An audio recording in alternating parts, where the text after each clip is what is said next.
Hey guys, tonight, we journey into a world you think you know, but trust me, you don't.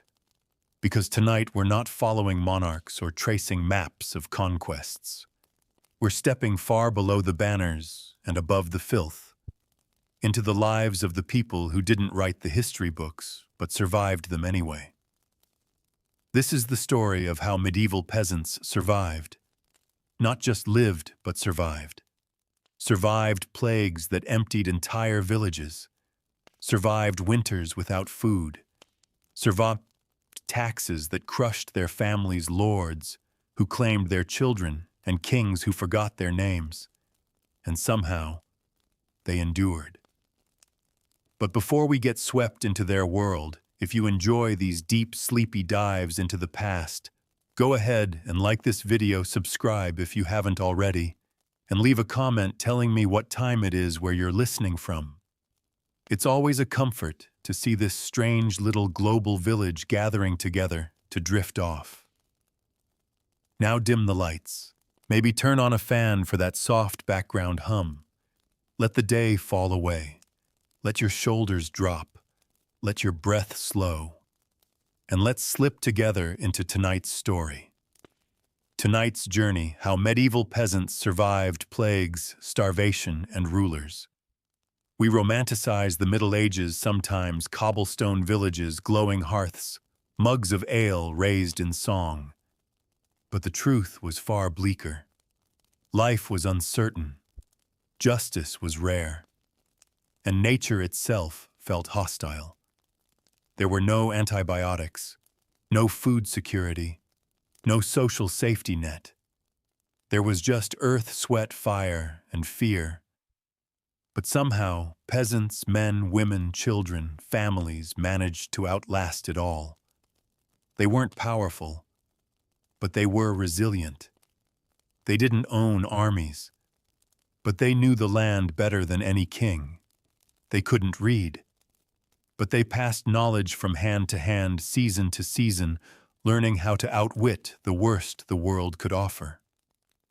So tonight, you are not an observer. You are not modern. You are not safe. You are a medieval peasant, and every breath you take is a quiet act of defiance. Over the next 2 hours, you'll walk barefoot across frozen ground. You'll stand in bread lines and watch rats circle your grain sacks. You'll cough blood and wonder if it's the plague. You'll bend your back under wheat, under worry, under the weight of someone else's war. You'll learn the tricks, the rituals, the things you whisper to the wind because you think it might be listening. And by the end, you'll see how survival isn't just about strength. It's about stubbornness. Let's begin. You wake up cold. Not a shiver, not a chill, but a bone-deep, marrow-hollow cold that feels like it belongs inside you. You don't know what time it is. There are no clocks. Just the blackness of early morning. The kind of dark that has weight. Your eyes open to smoke. It hangs low in the room, soft and sharp at the same time, wood smoke thick with the memory of last night's fire. The hearth has long since died, but its ashes still smolder, casting ghost light on the rough walls around you. The ceiling is low, thatched. You see cobwebs swaying above, and in the silence a sound, soft, familiar. Scritch, scritch, something moving through the straw overhead. You don't move. Not yet. You take stock. Your blanket is a rough wool cloak. Your bed is a sack of straw, flattened and itchy. Your ribs ache. You slept in your clothes. Everyone does. There is no other way. Beside you, someone stirs. Your spouse, your sibling, maybe your child, whoever shared the mat with you last night. On the floor near the fire, more bodies stir beneath blankets. Your family, your world. The cold is sharp enough to make your teeth hurt. You sit up slowly. The rushes beneath you rustle, and you wince as a sharp bit of reed digs into your thigh. You stretch your back. It cracks. You don't feel rested. You never do. Rest is for the afterlife, or so you've been told. Your home is small. One room, maybe two if you're lucky, and someone had the energy to patch up the lean-to last year. The walls are made of wattle and daub sticks, woven and packed with mud. The cold seeps through them like smoke through old cloth. There's a shutter over a hole in the wall you call a window. It doesn't fit properly. Wind squeezes through the edges like a thief. There's no glass. Glass is for churches and lords. You listen. The morning brings sounds. The drip of melted frost from the roof. The whimper of a hungry goat. A rooster somewhere distant. The cough of your child. That last one makes you pause. A cough is never just a cough. You lean over and place a hand on their forehead. Warm, maybe too warm. You sigh quietly. Hope it's nothing. Pray it's not the beginning of something worse. The sick die quickly here, and the healers are few. You rise. Everything hurts. You pull your tunic down over your knees, knot your belt with fingers stiff from cold, and step toward the hearth. You poke the ash. Maybe there are coals left. If there are, yet you can light a fire without flint.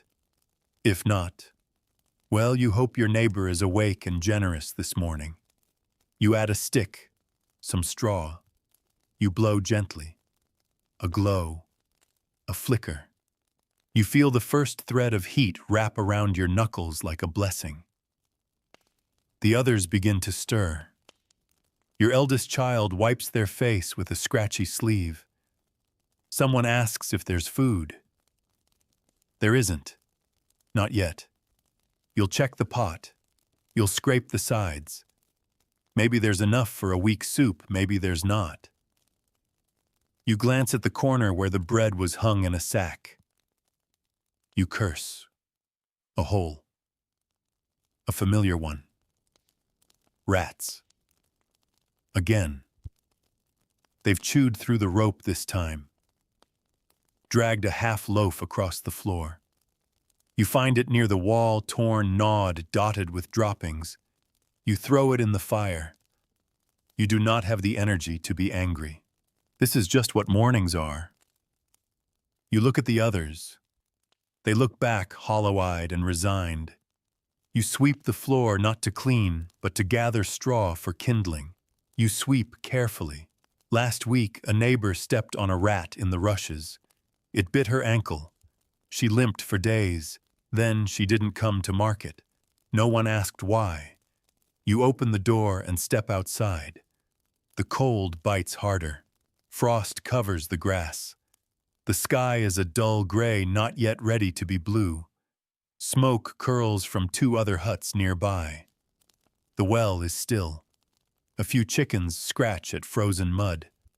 One peasant, bundled in layers, trudges toward the woods with an axe. You nod. They nod back.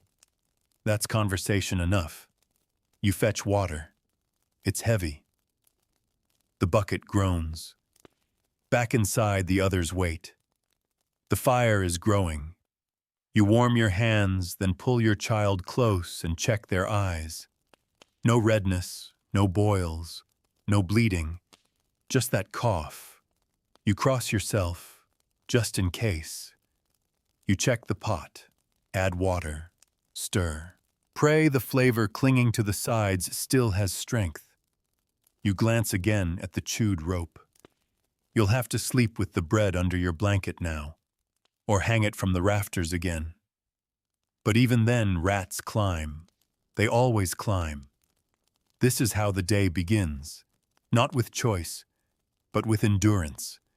You have nothing to spare, not energy, not food, not hope, but you move anyway, because the field needs turning, the wood needs splitting, and the tax is due. Survival doesn't wait for comfort, and neither can you. The pot boils, slowly, reluctantly. It sputters over the fresh fire like it resents being woken. Inside, mostly water-scraped onion skin and a few old lentils. You stir it with a stick that used to be part of a fence. It's all wood now, all the same. Your family waits. Not in hunger exactly, they passed that point days ago, but in habit. They watch the steam rise like it might bring news or flavor. You serve the soup. Wooden bowls passed hand to hand. A piece of bread.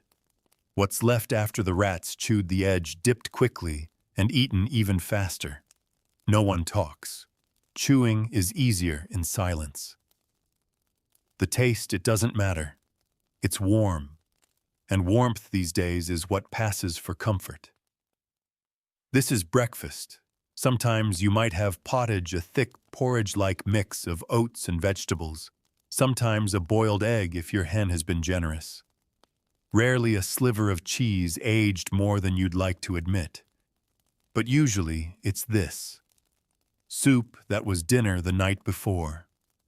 Soup that will likely become lunch, and if you're lucky, soup again tomorrow, thinner, sadder, but still hot. You glance at the bread again. The bite marks are unmistakable. Tiny, perfect crescents pressed deep into the crust. The rats are getting bolder, hungrier, or maybe just more numerous. You whisper under your breath, nothing sacred, just a curse to no one in particular, and flick the chewed edge into the fire. And then comes hygiene, if you can call it that. You walk outside. Behind the hut, there's a hole in the ground. You squat. There's a faint smell of rot and cold earth. It's not pleasant, but it's yours. No one taxes this spot. Not yet. Back inside, there's no wash basin, no mirror, no privacy. You dip your hands into a bucket of gray water. You splash your face. The cold stings. You rub your eyes with your sleeve, coarse wool, stiff with old sweat. It's not clean, but it's familiar. Your teeth, you pick them with a twig. You rub the bark flat, fray the end with a stone, and scrape what you can. You spit into the corner away from the rushes. Rinse with ale if you have it, or just water if you're feeling brave. Soap exists, somewhere. You made some once from lard and ash. It sits on a high shelf like treasure used only when absolutely needed childbirth wounds, church days. Bathing. Not this week. Not last week either. It's too cold. The river's half frozen. Heating water costs firewood, and firewood costs time, and time costs warmth. You'll wait until the sun returns. The church tells you to bathe for holy days. The healer tells you to bathe for rashes. Your mother told you to bathe when your neighbors started keeping their distance. But survival tells you it can wait. Your children scratch their scalps. Your spouse rubs their eyes raw. Everyone has lice. No one says it out loud. You boil the comb when you can. You pick the eggs from hair when you have time. Today there's no time. You check your feet blistered damp from worn boots. You smear pig fat on the worst of the cracks. You wrap them in cloth. Your hands are calloused. Your nails are black with soil and ash. You clean under them with a sliver of bone. And still you feel dirty. Because dirt isn't something you wash off. It's something you live in. You sweep the floor. Not for neatness, but because droppings attract disease. The rushes are old. You change them when you can, but that means more labor, more time, more expense. For now, you push them flat again.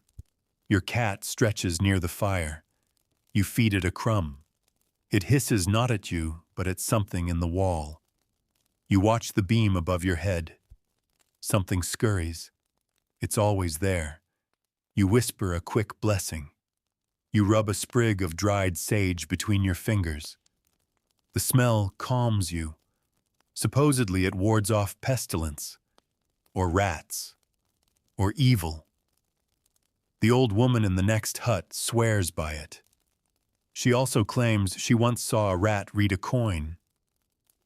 You believe her. You smell the pot again, burnt.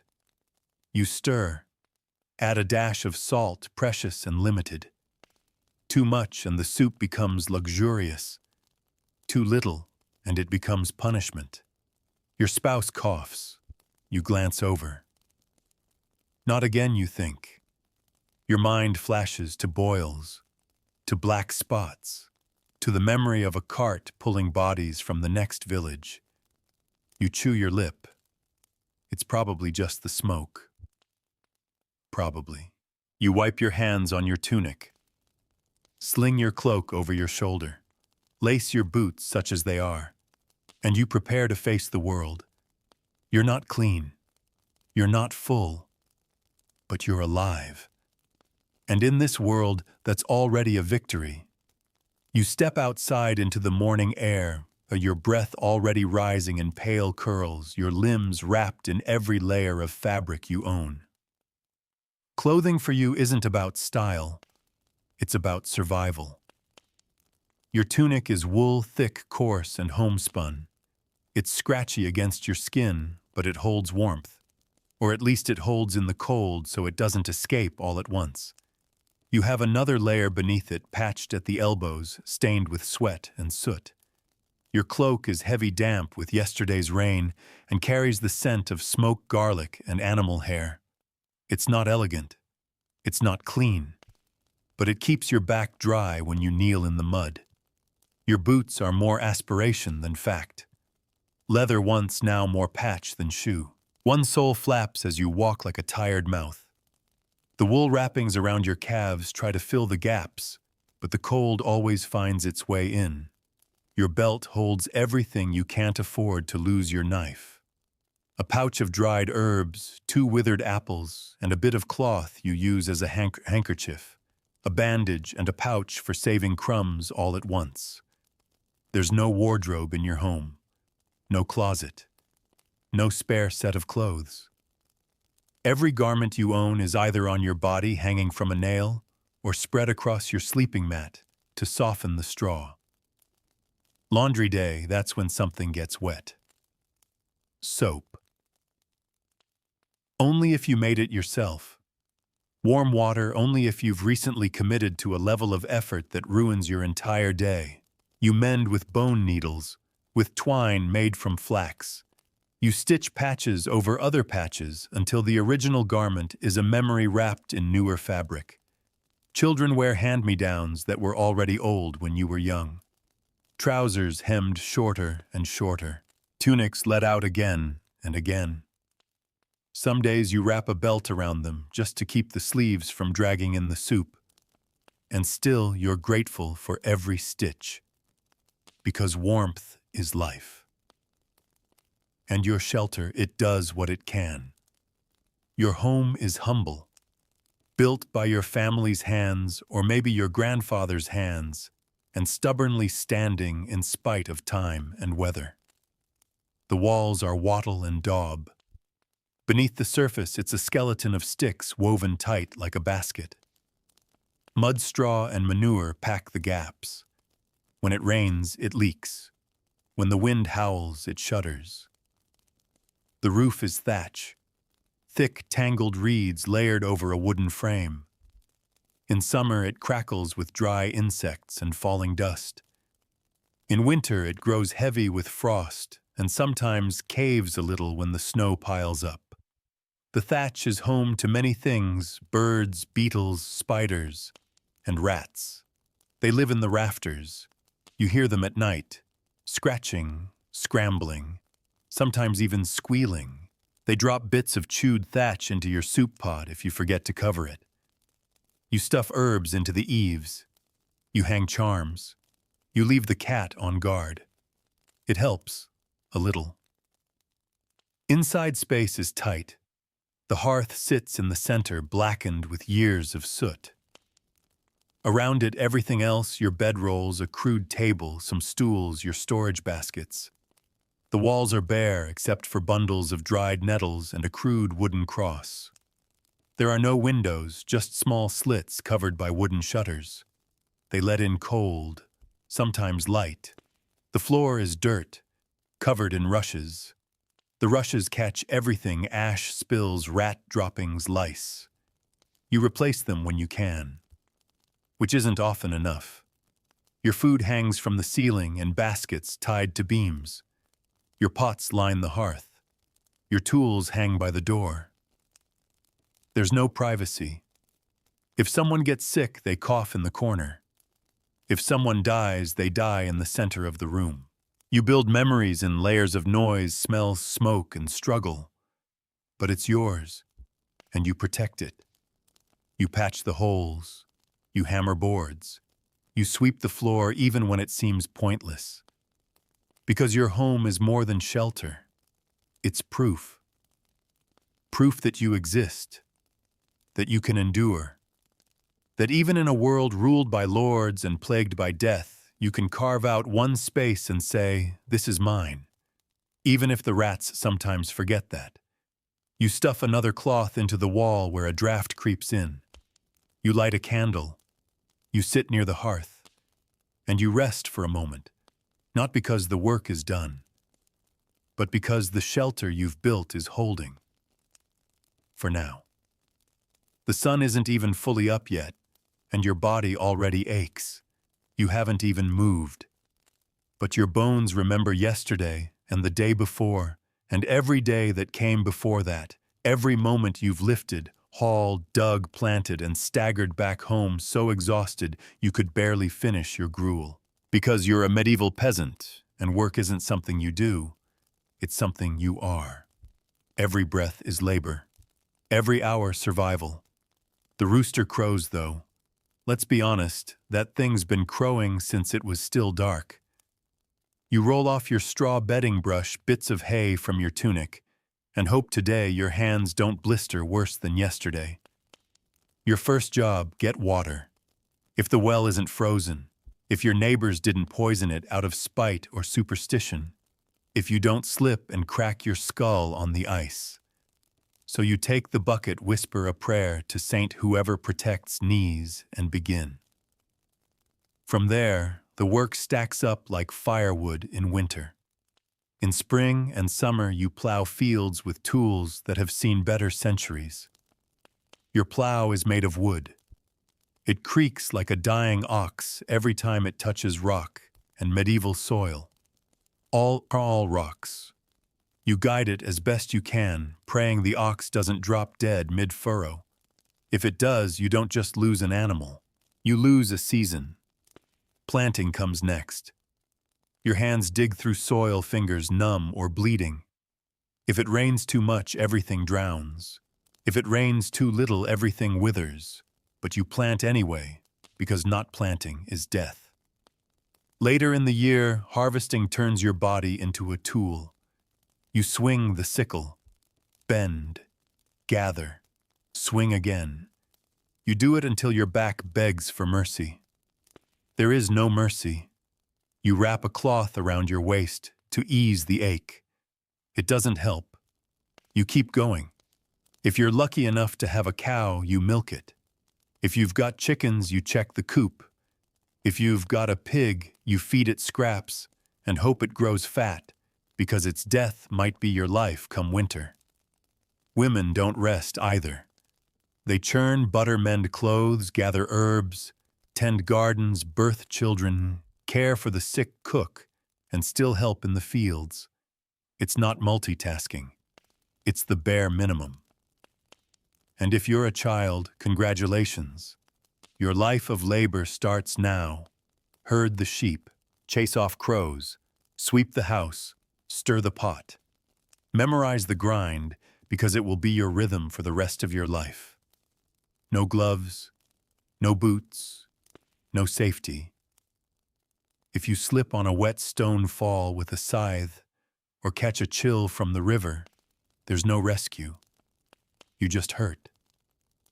Quietly. And keep working.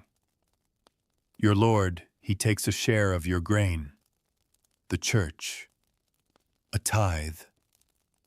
You, what's left, if anything. Still, you persist. Because there's no backup plan, no retirement, just the hope of enough food for winter and a body that still moves come spring. And yet, despite the back-breaking cruelty of it all, there's dignity in the tilling, in the sweat, in the quiet victory of a loaf of bread that didn't come from charity. In a world designed to forget you, you fight each day to matter. And maybe, just maybe, that's something close to freedom.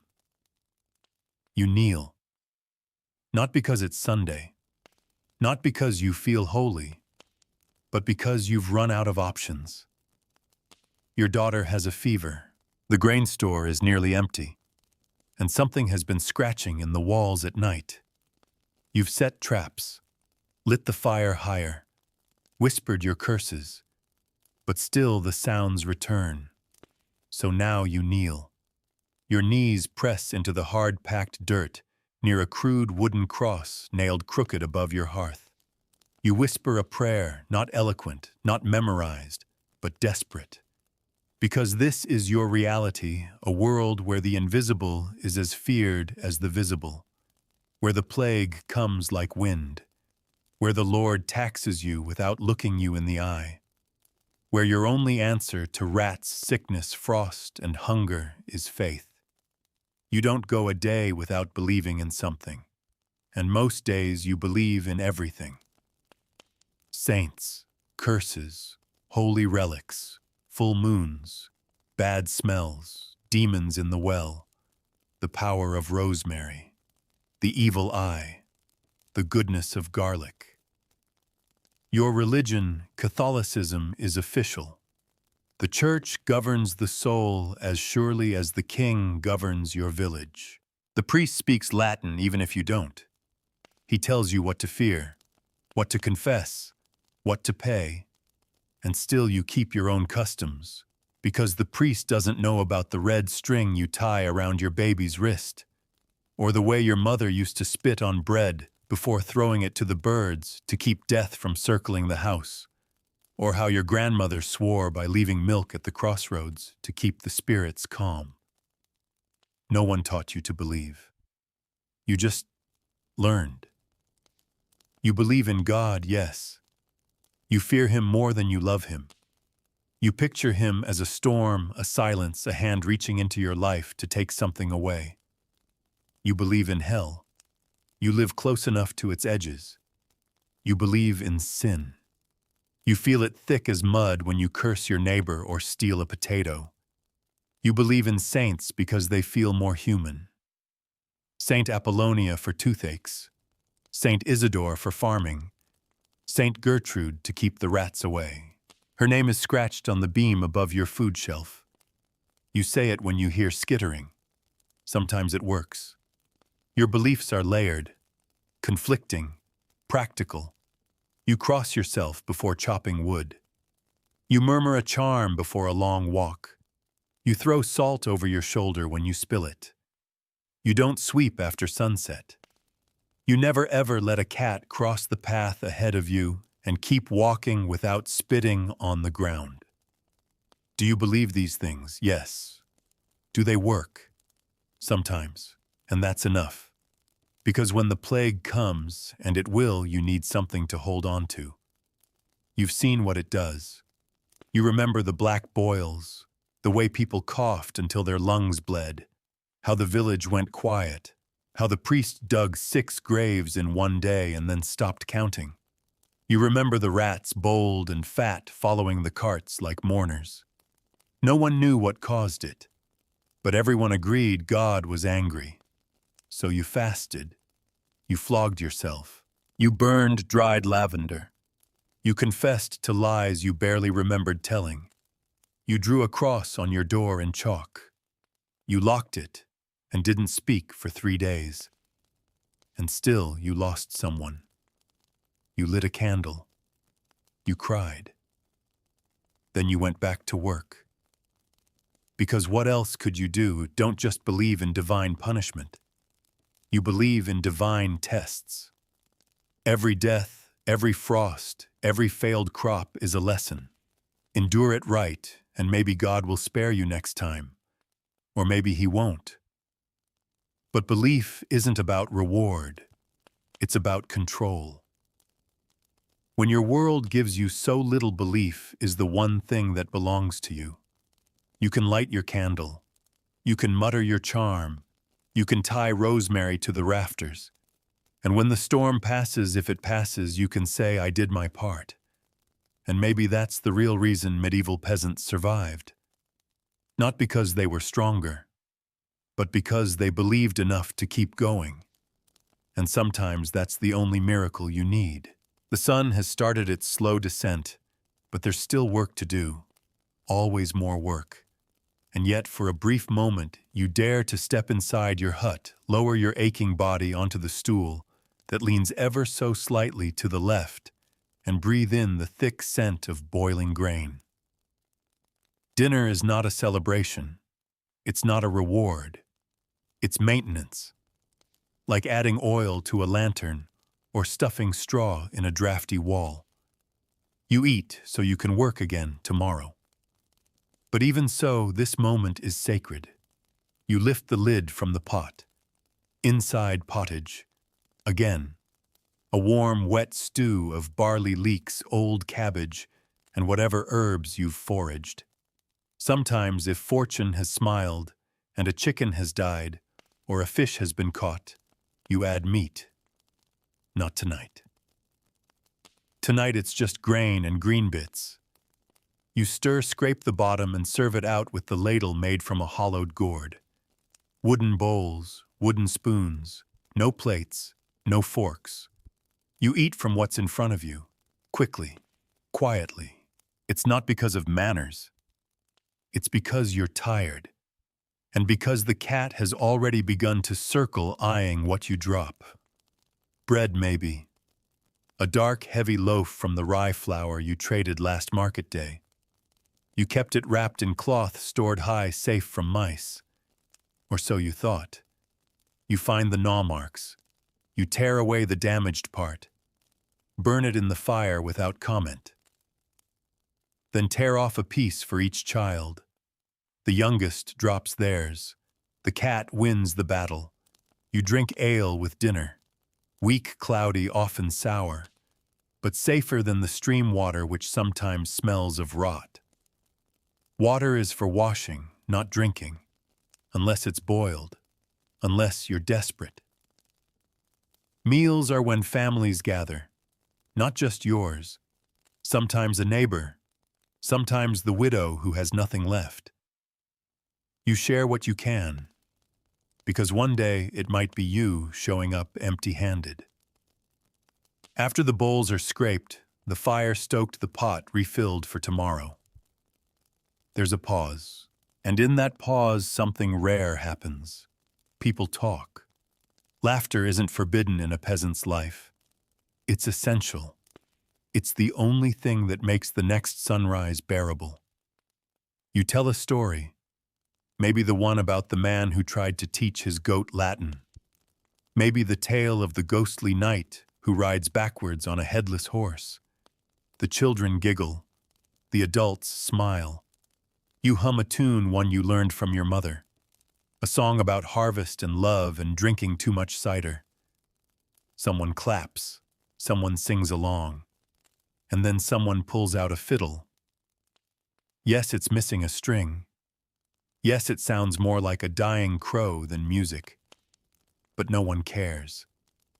Because for these few moments, you are not just laborers. You are a people. With culture. With joy. With music. And memory. And rhythm, however ragged.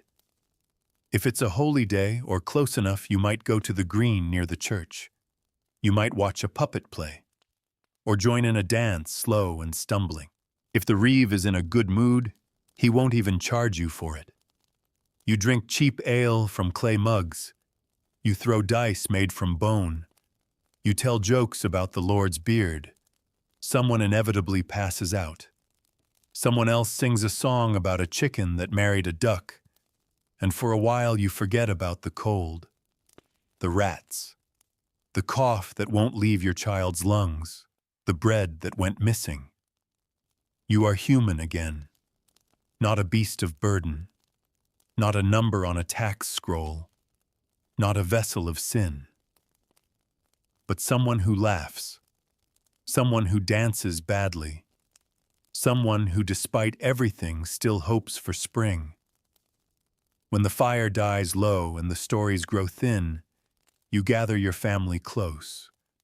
You wrap yourself in patchy wool, and for just a moment before the next day begins again, you are full, not of food, but of something like peace. The cough started yesterday. Soft, infrequent. Today it's worse. Wet, heavy, rattling through your child's chest like stones in a sack. You press your hand to their forehead.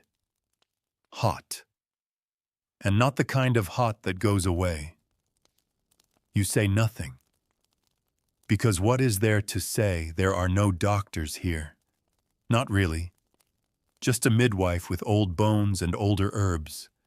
A healer who speaks in riddles. A priest who reads from a book you can't understand.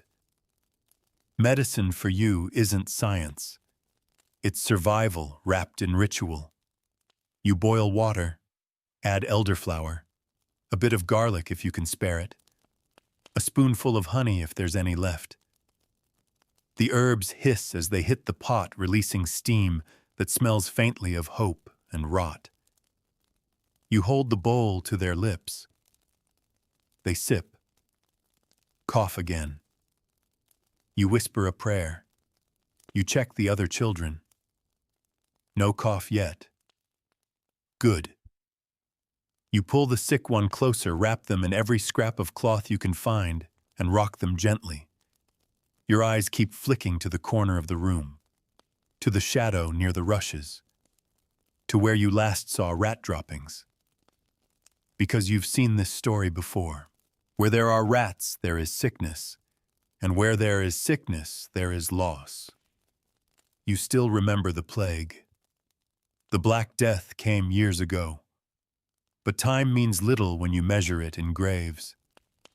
You remember the sound the carts made, wooden wheels grinding over stone. You remember the silence that followed.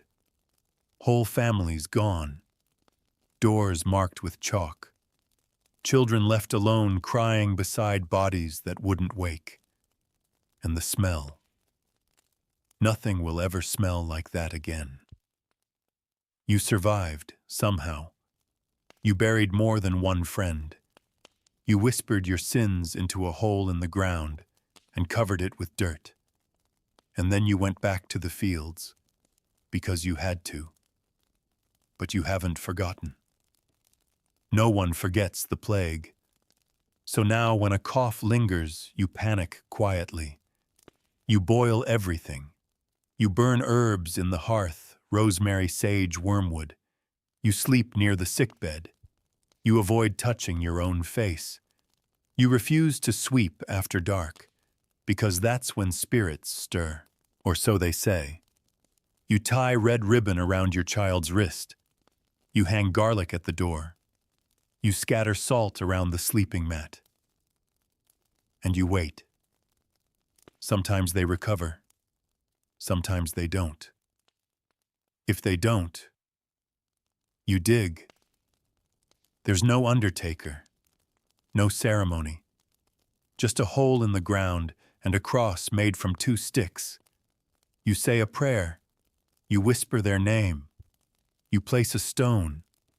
Then you go home and wash your hands in cold water and hope the rats didn't see you cry. Other illnesses come and go, fevers, pox, dysentery, rot. You treat what you can. Poultices, leeching, honey smeared on wounds, urine dabbed on bites. Does it help? Sometimes. Sometimes not. The church says sickness is punishment for sin. You don't argue. You just keep your head down. Go to Mass. Light a candle. Hope for mercy. You know the smell of death too well. It clings, It lingers. It weeps from the pores. You've buried babies, parents, siblings, friends, and still life goes on. The field waits. The cow moans. The bread must rise. No time for grief. No time for rest. You work with tears on your cheeks and soil under your nails. You survive because there's no other choice. And when it's your turn, because it will be you, only hope it's quick.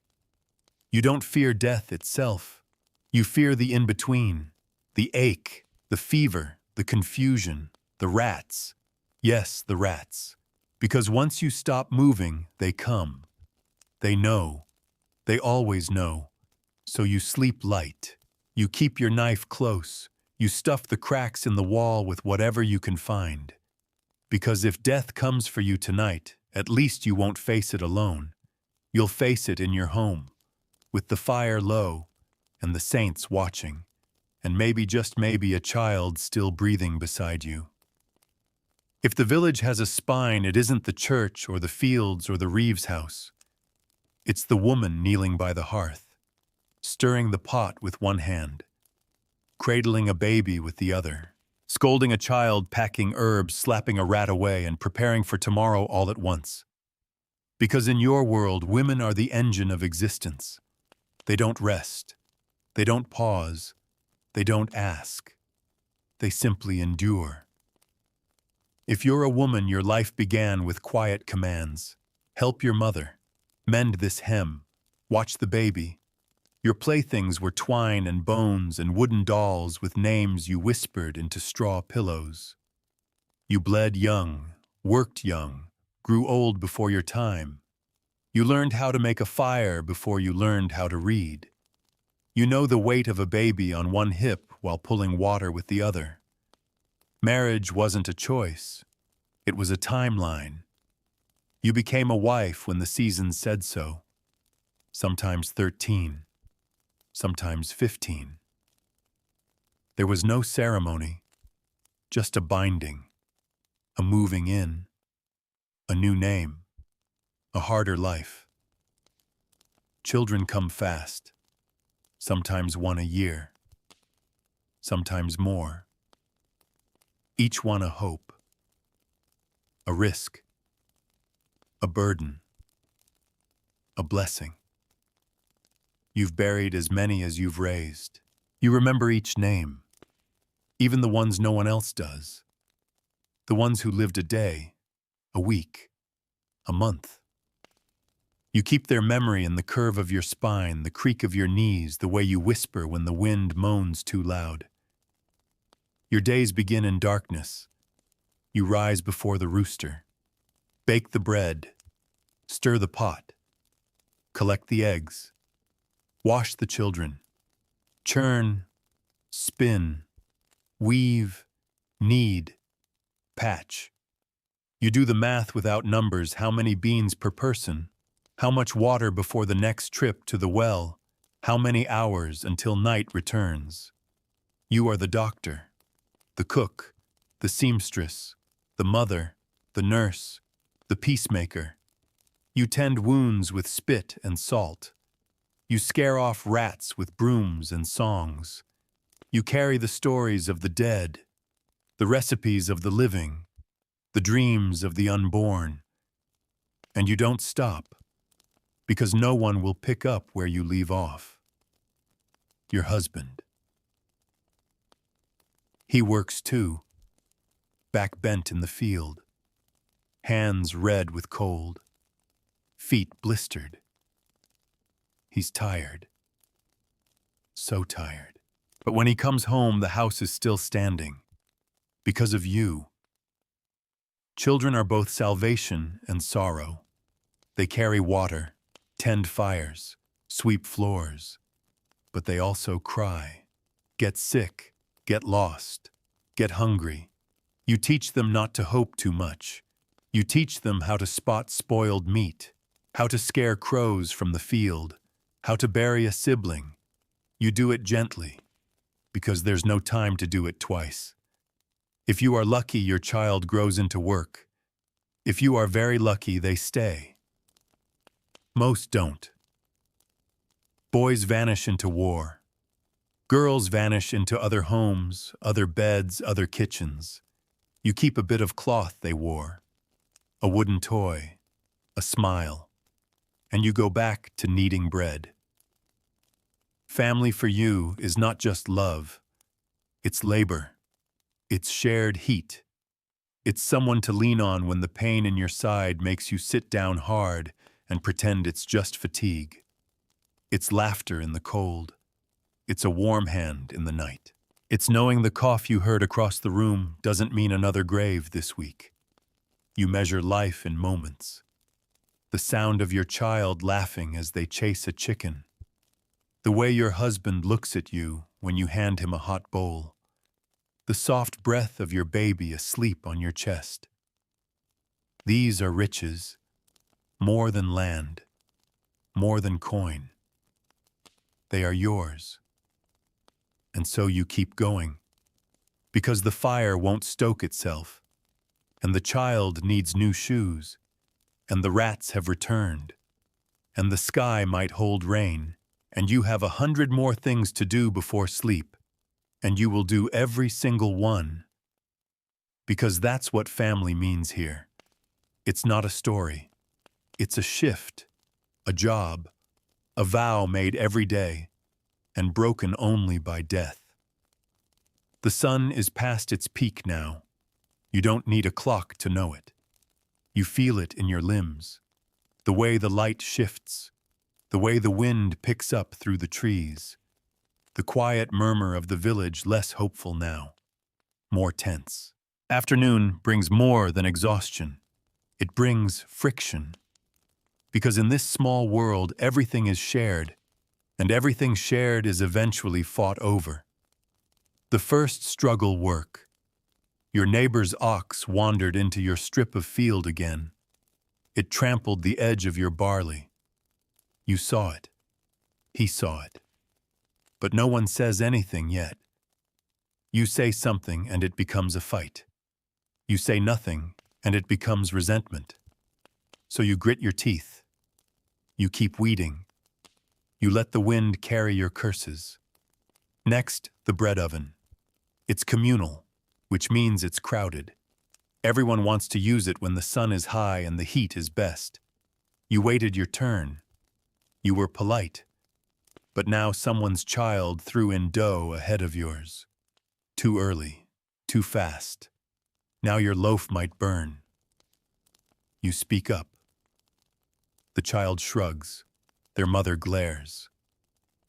Another crack forms in the fragile pottery of village peace. Water is next. The well has a crack near the edge. You pointed it out last week. No one fixed it. Now the bucket's fallen in again, and someone says you dropped it. You didn't. You say so. They don't believe you. Or worse, they do, but they're bored. And bored people love a scapegoat. You walk away. Let the anger sit in your stomach beside the cold stew from lunch. The children get into fights too. Over sticks, over stones, over who got the last crust. You break it up with a firm voice and a soft threat. But the tension stays. Because when people have nothing, everything becomes valuable. A clean tunic, a dry roof, a sharper knife, even dignity. And when your world is this small, the line between neighbor and rival is razor thin. The village reeve doesn't help. He favors some families. He ignores others. His cousin always gets the best firewood. His brother's son borrows tools that never return. But you say nothing, because the reeve speaks for the Lord, and the Lord speaks for God.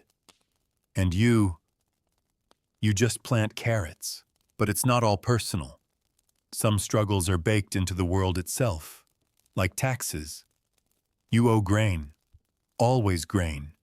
The amount shifts, increases. Sometimes you don't even know how much until the cart arrives. They take what they want. And if you argue, they take more. Or worse, they leave a mark beside your name. And next time they take everything. The priest speaks of fairness, of charity, but even the church takes its cut. 1/10 of your harvest, 1/10 of your breath. No matter how small your portion, you pay. Because if you don't, you're not just poor, you're cursed. So you split your grain, you split your firewood, you split your patience, until there's none left. And still the rats come. They don't care for borders. They chew everyone's sacks, everyone's blankets. They are the great equalizer. And somehow even that causes fights. Your house brought them. You don't clean well enough. You don't pray hard enough. The blame shifts like ash in the wind. Never sticks, just burns. Sometimes there's violence, a shove, a punch, a knife pulled too fast. Justice is swift and often wrong. You've seen a man whipped for stealing a turnip. You've seen a woman ocked in stocks for cursing too loudly. You've seen a boy vanish after being caught near the Lord's orchard. No one asked questions. No one had the power to. So you keep your head down. You smile when needed. You laugh when it's safe. You offer your last crust of bread to the widow next door, not because you like her, but because one day it might be you asking. Survival isn't just about weather and rats. It's about politics. Tiny, brutal politics that live between glances and gestures. You learn to read them, to navigate them, to play just enough. And when the sun finally dips low, you breathe a little easier. Because you made it through another day without a fight you couldn't walk away from. And that's a kind of victory. Small, silent, but real. Night doesn't fall in the village. It collapses. The light dies all at once like a candle pinched out by an unseen hand. And with it, the silence arrives. Not peaceful silence, heavy silence. The kind that carries breath, whispers, footsteps you didn't make. You close the shutters, fasten them with rope, press straw into the cracks. You light a single candle, expensive, precious, already half spent. It flickers like it's nervous. You don't speak loudly. Voices travel in the dark. And you don't want to draw attention. Not from people. Not from the other things. Because in the day, the worst you face is hunger, labor, and taxes. But at night, the world changes. It becomes narrow, fragile, haunted. The shadows stretch longer. The corners deepen. Every creak in the wall becomes a story you once heard of spirits or sinners or children who didn't knock before entering the woods. The rats come out now. They've waited all day, patient and bold. You hear them before you see them. Their claws click on wood. Their tails swish in the straw. One crosses the hearthstone like it owns it. The cat hisses. You don't move. You watch. Sometimes they're just scavengers. Sometimes they're messengers. That's what the old woman says anyway. The one who talks to herself and hangs bones over her doorway. You believed her once, when your brother got sick, when the rats grew bolder, when he died and they vanished the next day. You still believe her a little, just in case. You sleep close to the fire, closer to your family. Your child's head rests on your shoulder. You feel their breath warm, steady. You count each exhale like a prayer, because breath is precious, and you've watched it stop. No one likes to talk about death. Not really. But everyone smells it coming, in the way the air changes, in the stillness of the dog, in the way even the rats go quiet. You've buried too many, some in the field, some in the churchyard. Some not at all, just a shroud, a rock, a memory. You've dug with frozen hands, with borrowed shovels, with prayers stuck in your throat. You've sung songs through tears, or in silence. Not everyone dies from plague. Sometimes it's a fall, a burn, a bite, a cough that lingers too long. Sometimes it's just night. A man goes to sleep, doesn't wake. You don't ask why. You just wrap the body. Say the words, hope for light. But light feels far away right now. Your candle is low. The wind howls through the chimney. Your neighbor's dog whines. You pull your child closer. The fire cracks. You stare at the flame until your eyes blur. Not from sleep, but from fear. You know what happens if the fire dies. The cold creeps in. The sickness waits, and the rats grow braver. They chew cloth. They nibble skin. You've heard of babies mauled in the night, of old men found with fingers missing. You don't want to believe it, but you keep the knife nearby anyway. And still you sleep, because you must, because your body has nothing left, and because somehow, despite it all, you're still here, still breathing, still holding on. You close your eyes and drift toward the edge of rest, just far enough that the rats can't reach you. Not tonight. And now the fire is just aglow. The room is still except for the rise and fall of your family's breath. The wind has quieted. Even the rats seem content with whatever they found in the wall. It's the deep hour closer to tomorrow than today. And you, wrapped in a patchwork of cloth and fatigue, have made it through another day. You've endured. Let that sink in. You survived back-breaking labor, hunger with no promise of food, taxes that stripped your dignity, weather that mocked your shelter, shadows that whispered death, rats that clawed at your sleep. You survived it all. You just a peasant, not a knight, not a saint, not a king. No books will mention you. No statues will bear your face. But you existed. And that matters. Because your survival wasn't luck. It was learned, earned, passed down through calloused hands and whispered prayers. You knew how to stretch a handful of barley into 3 meals, how to read clouds, how to patch a roof with straw and hope, how to hush a crying child when the silence mattered more than comfort. You weren't powerful, but you were resourceful. You didn't command armies, but you knew the battlefield of a winter kitchen. You didn't write laws, but you remembered rules carved into you by generations of when to plant, what to say, who to trust, how to bury. And you knew how to live in spite of rulers, to navigate their greed, to survive their wars, to rebuild after their whims had burned your world. You endured plague not with medicine, but with memory. Starvation not with abundance, but with invention. Oppression not with rebellion, but with rhythm. Wake, work, weep, worship, wait, sleep, repeat. Each day a prayer with dirty hands. Each breath a protest. And still you laughed. You told stories. You kissed cheeks and sang lullabies and drank bad ale and danced in crooked shoes. You lived.